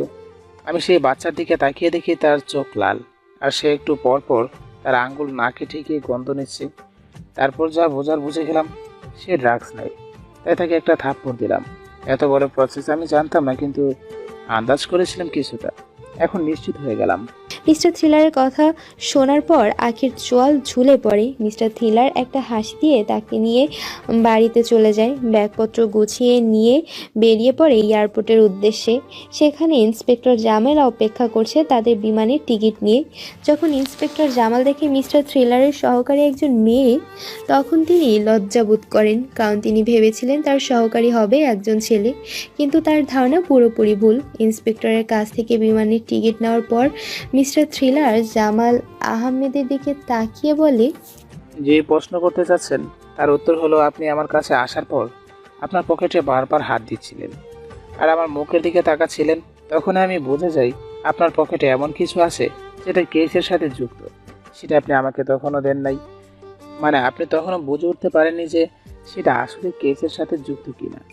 আর তখনই আমি আমার মতো ধারণা করে নেই আপনার পকেট উঁচু ছিল না, মানে ভারী কিছু নয়, পকেটে সামান্য ছিল কিছু, তার মানে কাগজ জাতীয় কিছু। আর তখন সব পরিষ্কার হয়ে যায় যখন আমি কেসের জন্য নেমে পড়ি। তখন কোনো কিছু বুঝে উঠতে পারছিলাম না। তখন আপনার পকেটে থেকে সেই কাগজ চুরি করে নেই, আর সেটার সাহায্যে বুঝে যাই সব হিসেব। আর আপনার খুনি এই মুহূর্তে মিশর আছে, তাকে আপনার হাতে জীবিত তুলে দেওয়ার দায়িত্ব আমার। এইটুকু বলেই মিস্টার থ্রিলার আর অপেক্ষা করলেন না ইন্সপেক্টর জামাল কি বলে সেটা শোনার জন্য। ঢুকে গেল এয়ারপোর্টের ভেতর ঢোকা থেকে আখির মনে একটা প্রশ্ন আসছে, সেটা হলো মিস্টার থ্রিলারের আসল নাম কি। সে মিস্টার থ্রিলারকে প্রশ্ন করতে মিস্টার থ্রিলার হেসে জবাব দিল, আমার নাম নিক। নিজেকে মিস্টার থ্রিলার বাদে আমি নিক নামেই পরিচয় দিতে স্বাচ্ছন্দ্য বোধ করি। সেটা শোনার পরও আখির মনে কেমন জানি হতে লাগলো। সে সুযোগ বুঝে মিস্টার থ্রিলারের পাসপোর্টটা নিজের কাছে নেয়, আর সেটা খুলে দেখে সেখানে লেখা নাইমুল ইসলাম লেখা। তার মানে হয় এন নাইমুল আর আই ইসলাম, কিন্তু বাকি থাকে কে, সেটার অর্থ কি? আখি অনেক খুঁজেও সেটার কোনো অর্থ বের করতে পারল না।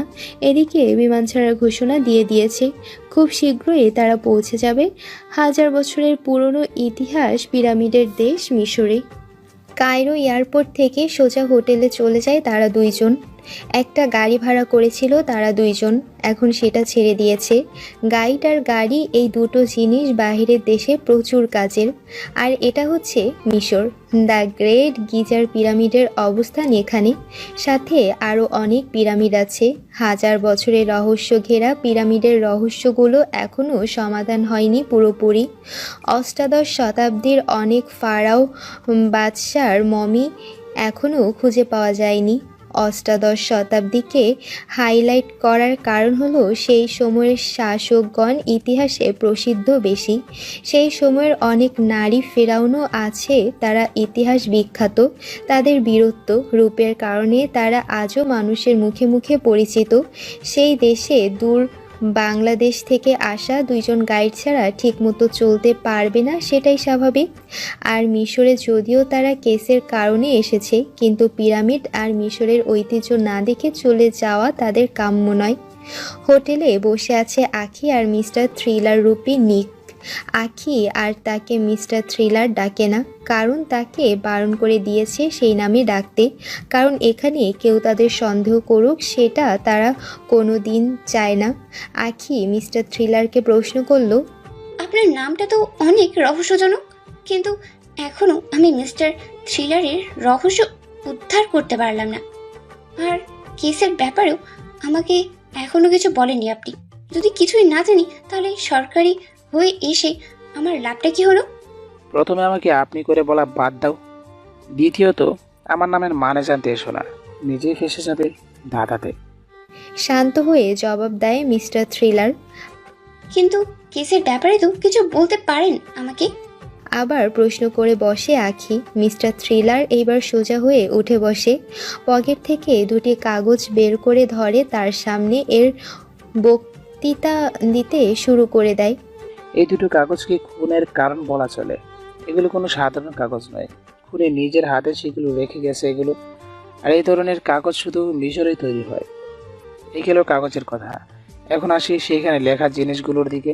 সেগুলো আসলে কোনো আজে বাজে জিনিস নয়, সেগুলো এক ধরনের প্রাচীন ভাষা। প্রাচীন মিশরে এই ধরনের ভাষা ব্যবহার করতো মানুষ, কিন্তু এখন আর কেউ সেগুলো ব্যবহার করে না। আর সবচেয়ে বড় বিষয় হলো, সেটার সুযোগ নিয়ে কিছু খারাপ দল এই ভাষাকে তাদের সাংকেতিক ভাষা হিসাবে ব্যবহার করে। আর এখানে ঠিক সেই রকম কিছু লেখা আছে। এখানে লেখা আছে, তোমরা তোমাদের কাজের ফল ভোগ করলে যে কাজের শাস্তি উপরে গিয়েও তোমাদের পেতে হবে। মূলত কথাটা সেই 4 জন যারা খুন হয়েছিল তাদের উদ্দেশ্য বলা। কথার ধরন অনেকটাই অভিশাপের মতো।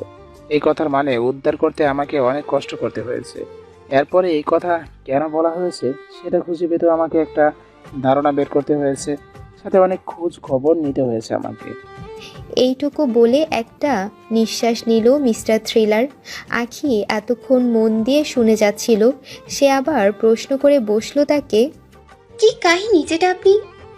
দুঃখিত, তুমি তৈরি করেছো যার ভিত্তিতে আমরা মিশরে এসেছি। আসলে ঠিকই বলেছে, এটা একটা কাহিনী বটে, রূপকথার কাহিনী। আর সেটা প্রাচীন মিশরে অনেকটাই পরিচিত বটে। তাহলে শুরু থেকেই বলি, যে 4 জন মারা গেছে আসলে তারা একে অপরকে খুব ভালো করে চিনত, কিন্তু সরকারি কাগজে তাদের কোনো যোগসূত্র নেই। কারণটা খুব সহজ, হয়তো তারা এমন কিছু করেছিল যার কারণে পয়সা খাইয়ে সব কিছু মুছে দিয়েছে তারা। আর আমার ধারণা ঠিক করে দিয়ে সেই রকম কিছু বেরিয়ে আসে। আমার হাত ঠিক কতটা উঁচু সেটা এখনো কেউ জানে না, আর কেউ ধারণা করতে পারে না কোনোদিন। যাই হোক, সেসব বাদ। আমি মাটি খুঁড়ে বের করে আনি সব রহস্য। যারা মারা গেছে সেটা তাদের আসল পরিচয় ছিল না, তারা ছদ্ম নামে বেঁচে ছিল, কিন্তু বেশি দিন বেঁচে থাকা তাদের ভাগ্য ছিল না। সবাই ছিল যুবক, আমেরিকাতে পড়াশোনা করতো তারা। 4 জন, 4 জনের 2 জনের মেয়ে আর 2 জন ছেলে, আর একে অপরকে ভালোবাসতো। এরপর একদিন তাদের কলেজ থেকে পাঠানো হয় মিশরে একটা প্রজেক্টের কারণে। সেখানে গিয়ে তারা এমন কিছু আবিষ্কার করে যার কারণে তাদের মৃত্যু হয়, এরকম রহস্যজনকভাবে। আর তারা মিশর থেকে ফিরে আসার পরই নিজেদের পরিচয় রেকর্ড থেকে মুছে দিয়ে নতুন পরিচয় বেঁচে থাকতে শুরু করে।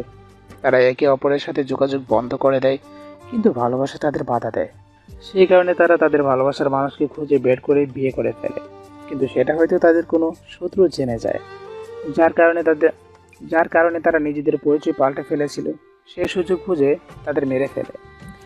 চেয়ারে হেলান দিয়ে এক নাগাড়ে কথাগুলো বলে থেমে যায় মিস্টার থ্রিলার। আখি এখনও বুঝে উঠতে পারেনি এত কিছু সে কি করে জানতে পারল, কিন্তু সে মিস্টার থ্রিলার নামটার পেছনে থাকা রহস্য ধরে ফেলে। থ্রিলার অর্থ রহস্য, আর মিস্টার থ্রিলার নিজেই একটা রহস্য। তার কথাবার্তা আর কাজের ধরন সব কিছু রহস্যজনক, সেই জন্যই তার নাম মিস্টার থ্রিলার। সেটা আখির বুঝতে বাকি রইল না। সে আর কিছু না ভেবে তাকে প্রশ্ন করল, আচ্ছা, সবই তো বুঝলাম, কিন্তু কার্ডের লেখা আর মিশর আসার সব ঠিক আছে, কিন্তু খুনি পর্যন্ত আমরা পৌঁছাবো কি করে? আর খুনি যে মিশরে আছে সেটা কতটা সত্যি? কথাটা শোনার পর মিস্টার থ্রিলারের মুখে ফুটে ওঠে একটা রহস্যজনক হাসি। সে বলে, আমাদের এখন 2টো কাজ। প্রথম কাজ হলো, সেই 4 জন সেই কলেজে পড়তো, আর সেখানে থেকে আমাদের কিসের প্রজেক্ট দিয়ে এখানে পাঠানো হয়েছিল সেটা জানতে হবে। আর সেই 4 জন বাদে প্রজেক্টে আরও ছাত্রছাত্রী ছিল, তাদের সাথে কথা বলতে হবে। আর দ্বিতীয় কাজ হলো, একটা গাইড খুঁজে বের করতে হবে আমাদের। এরকম করে তো আর বসে থাকতে পারি না ঘরে। কিন্তু সেই সব স্টুডেন্টদের সাথে কথা বলবো কি করে? তারা ছড়িয়ে ছড়িয়ে আছে পৃথিবীর বিভিন্ন দেশে, আর তাদের খুঁজে পাবো কি করে? আর বাকি থাকলো সেই প্রজেক্ট, সেটা জানা খুব কঠিন নয়। তাদের কলেজে যোগাযোগ করলে বেরিয়ে আসবে সব কিছু। উত্তেজনার সাথে বলে ওঠে আখি। মিস্টার থ্রিলার আবার আগের মতো হেসে জবাব দেয়, সেসব আমার উপর ছেড়ে দাও। সে সবাই কে কোথায় আছে সেটা সেই কলেজ থেকে পাওয়া যাবে, তার সাথে ফোন নাম্বারও। সেখান থেকে জানা যাবে সব কিছু। আর আমার লোক 2 দিনের মধ্যেই সব খবর আমাকে জানিয়ে দেবে। আর এই 2 দিন আমাদের মিশরটা ভালো করে ঘুরে দেখতে হবে। আর যদি এখানকার কিছু কেস হাতে পাওয়া যায় মন্দ হয় না। রিসিপশনে বলা আছে একটা গাইডের খোঁজ তারা করে দেবে। কথাটা শেষ না হতেই ফোন বেজে ওঠে তাদের ঘরের। টেলিফোন কানে দিতেই মিস্টার থ্রিলার কিছু বলে। কথা শেষ করে সে আখির দিকে তাকিয়ে বলে, একটা গাইড খুঁজে পাওয়া গেছে এখানে আসছে সে দেখা করতে। আর যদি ভাগ্য ভালো থাকে তাহলে আজকে থেকে ঘোরাঘুরি শুরু করে দিতে পারবো। কিছুক্ষণ পরেই দরজাতে ঠক ঠক শব্দ হয়। আখি গিয়ে দরজা খুলে দিতেই হাসি মুখে ভেতরে ঢুকে পড়ে 22-23 বছরের হাসি খুশি এক তরুণী। চোখে মুখে আভিজাত্যের ছায়া, সুন্দরী বললে ভুল হবে, অপ্সরীর মতো দেখতে। হালকা মেকআপে গালে লাল আভা, মুখের গড়ন অনেকটা মিশরীদের মতো। কিন্তু চোখ আর নাকের দিকে তাকালে মনে পড়ে যায় এশীয় মেয়েদের কথা। ভেতরে এসে হাসি মুখে তাদের অভ্যর্থনা জানালো। তারপর নিজের পরিচয় দিল মেয়েটা। তার নাম সালমা কুরেশি। মিশরে একটা ইউনিভার্সিটিতে আর্কিওলজি নিয়ে পড়াশোনা করছে। এখন ছুটি চলছে তাই পার্ট টাইম গার্ডের কাজ করছে। আর সবচেয়ে বড় বিষয় তার ক্ষেত্রে সেটা ছিল সে আধা বাংলাদেশি। তার মা বাংলাদেশি আর তার বাবা মিশরের। একটা দুর্ঘটনাতে তার বাবা মা মারা গেছে, তাই সে নিজেই কাজ করে তার নিজের খরচ চালায়।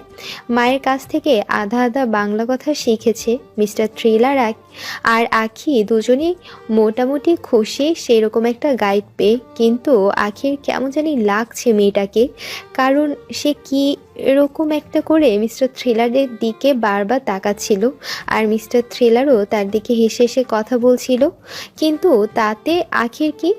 মিস সালমাও খুশি তাদের পেয়ে। তারা বিকেল থেকেই বের হওয়ার সিদ্ধান্ত নেয়। প্রথমে তারা যাবে গ্রেট গিজাতে।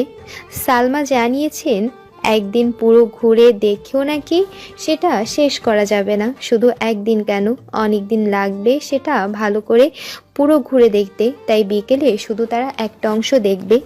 বিকেল হওয়ার কিছু আগে বেরিয়ে পড়ে তিনজন। গাড়ির ব্যবস্থা সালমা নিজেই করেছে আর সেই ড্রাইভ করছে সেটা। কিন্তু পথে যেতে যেতে ঘটে গেল একটা অস্বাভাবিক ঘটনা। হঠাৎ করে তারা দাঁড়িয়ে যায় একটা জায়গায়। সামনে এগোতে পারছে না আর গাড়িটা। কিছু একটা হয়েছে সামনে। রাস্তায় জ্যাম বেঁধে গেছে পুরো। মিস্টার থ্রিলার সামনে এগিয়ে গিয়ে দেখতে চাইলো আসলে হয়েছেটা কি।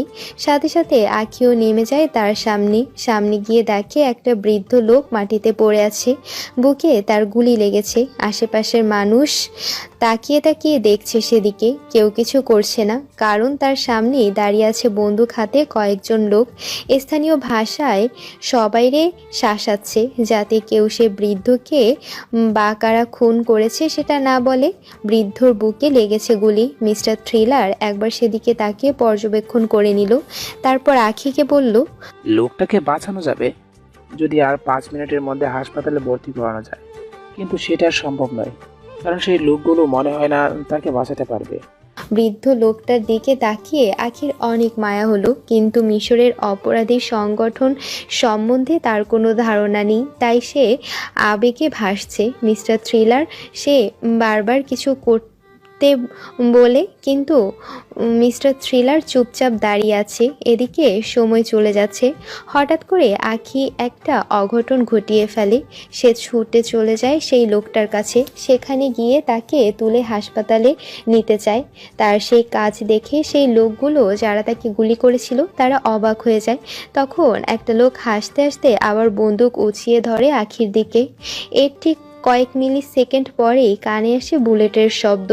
মাটিতে লুটিয়ে পড়ে আরেকটা দেহ।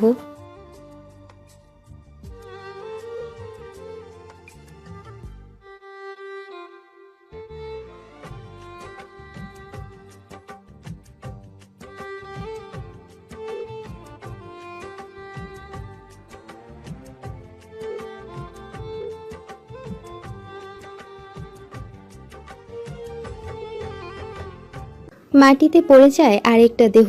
চোখ বন্ধ করে সে বৃদ্ধকে শক্ত করে ধরে আছে আখি। তার পাশে পড়ে আছে আরেকটা মৃতদেহ। সেটা সেই লোকটার দেহ ছিল যে তার দিকে বন্দুক তাক করেছিল। আর তার ঠিক পেছনে দাঁড়িয়ে আছে মিস্টার থ্রিলার। আর তার পাশে দাঁড়িয়ে আছে একটা যুবক যার হাতে শোভা পাচ্ছে একটা বন্দুক।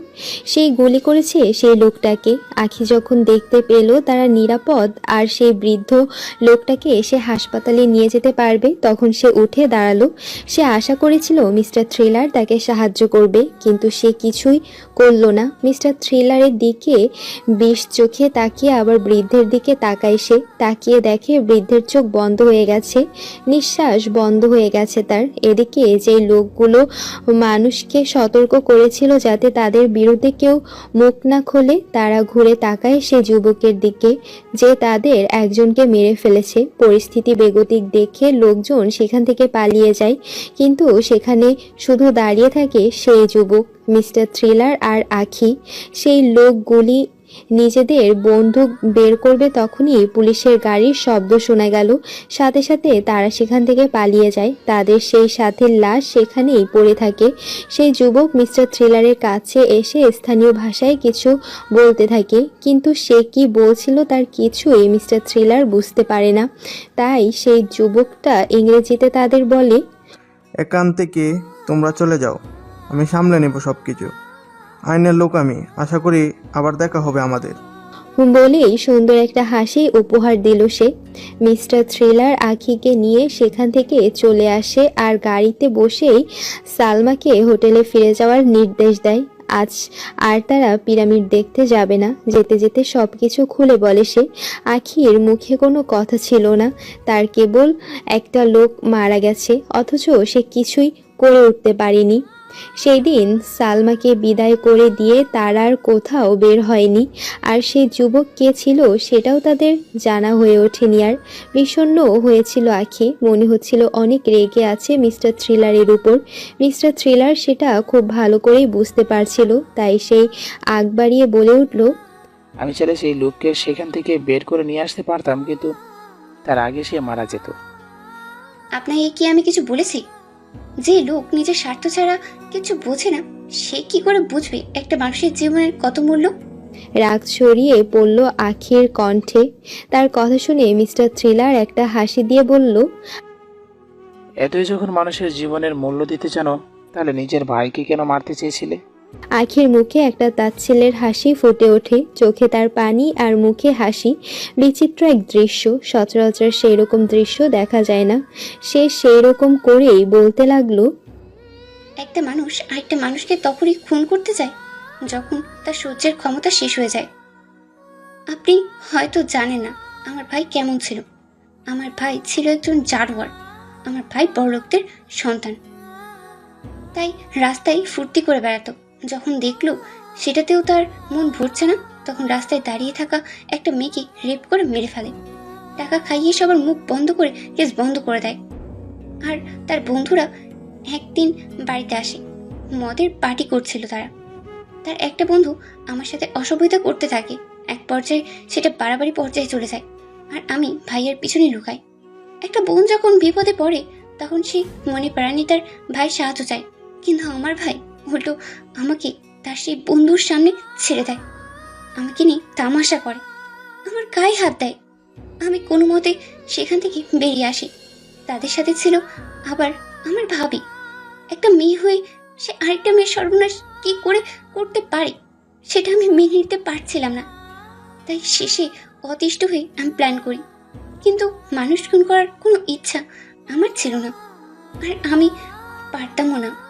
কথাগুলো শেষ করেই কান্নায় ভেঙে পড়ে আখি। মিস্টার থ্রিলার একটা মুচকি হাসি দিয়ে নিজের কথা বলতে শুরু করে, আমি সেই বৃদ্ধকে খুব সহজে গাড়িতে তুলে দিতে পারতাম, কিন্তু সে গাড়িতে উঠিয়ে মারা যেত আর ফেসে যেতাম আমরা। তাই আমি কিছু করিনি। যে যুবক আমাদের বাঁচিয়েছে সে আইনের কোনো লোক ছিল না, তার পিছনে অন্য কিছু রয়েছে। এখন টিভি খুললে সেই খুনের ব্যাপারটা জানতে পারবে, বলা হবে গ্যাং ওয়ার, কিন্তু সেই রকম কিছু নয়, খুব পরিকল্পিত খুন। আর যে খুন করিয়েছে সে খুব প্রভাবশালী। আখি আর কিছু শুনতে চায় না। মিস্টার থ্রিলারের কথাগুলো আর তার ভালো লাগছে না। শুধু যেই রহস্য সমাধান করতে এসেছে সেটা করতে পারলেই এখন তার শান্তি। পরদিন সকালে সালমা আসে হোটেলে। তাদের নিয়ে বেরিয়ে পড়ে পিরামিড দেখানোর জন্য। আখি কিছুতেই যেতে চাইছিল না, কিন্তু তাকে যেতেই হয়।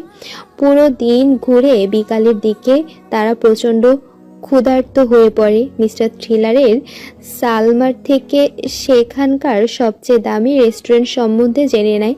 তারপর তিনজন মিলে সেখানে চলে যায়। সেখানে গিয়ে সবচেয়ে দামি আর ঐতিহ্যবাহী খাবার অর্ডার করে খাওয়া শুরু করে দেয়। মিস্টার থ্রিলারের খাওয়া দেখে কেউ অনুমান করতে পারবে না তার বডি এত ফিট কী করে। সালমাও অনেক কিছু খায়, কিন্তু শুধু আখি বেশি কিছু খেতে পারে না। খাওয়া দাওয়া শেষ করে রাজকীয় ভঙ্গিতে মিস্টার থ্রিলার ডেজার্ট খায়, আর সব শেষে তার সামনে হাজির করা হয় তার সবচেয়ে প্রিয় খাবার আইসক্রিম। পুরো 2 বাটি আইসক্রিম শেষ করে বোমাটা ফাটায় সে। তাদের তিনজনকে বলে সে তার মানিব্যাগ ভুলে ফেলে এসেছে হোটেলে। এইদিকে সালমা হলো গাইড, তার কাছেও টাকা নেই। আর আখি তো এসেছে মিস্টার থ্রিলারের সাথে, তাই তার কাছেও টাকা নেই। তখন মিস্টার থ্রিলার রূপী নিক সালমার কাছ থেকে জেনে নেয় মিশরের পুলিশ বাংলাদেশের মতো কিনা সেটা।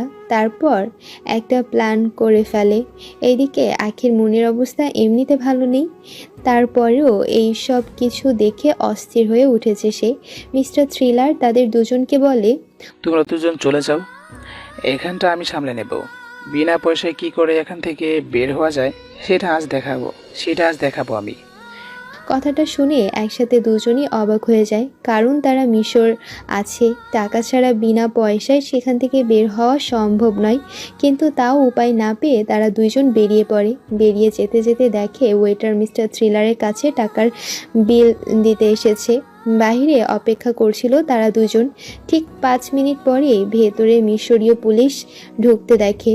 তারা দুজন ধরেই নেয় মিস্টার থ্রিলারকে পুলিশ ধরে নিয়ে যাবে। আর হলো সেটা। একটু পর পুলিশ তাকে সাথে করে তাদের গাড়িতে বসিয়ে দিল আর গাড়ি চলতে শুরু করে দিল। সালমাও তার গাড়ি নিয়ে তাদের ফলো করতে শুরু করে দিল। এদিকে চিন্তার ঝড় বয়ে যাচ্ছে। কিছু দূর যাওয়ার পর পুলিশের গাড়িটা থেমে যায়। সেখান থেকে দরজা খুলে রাজকীয় ভঙ্গিতে নেমে আসে নিক।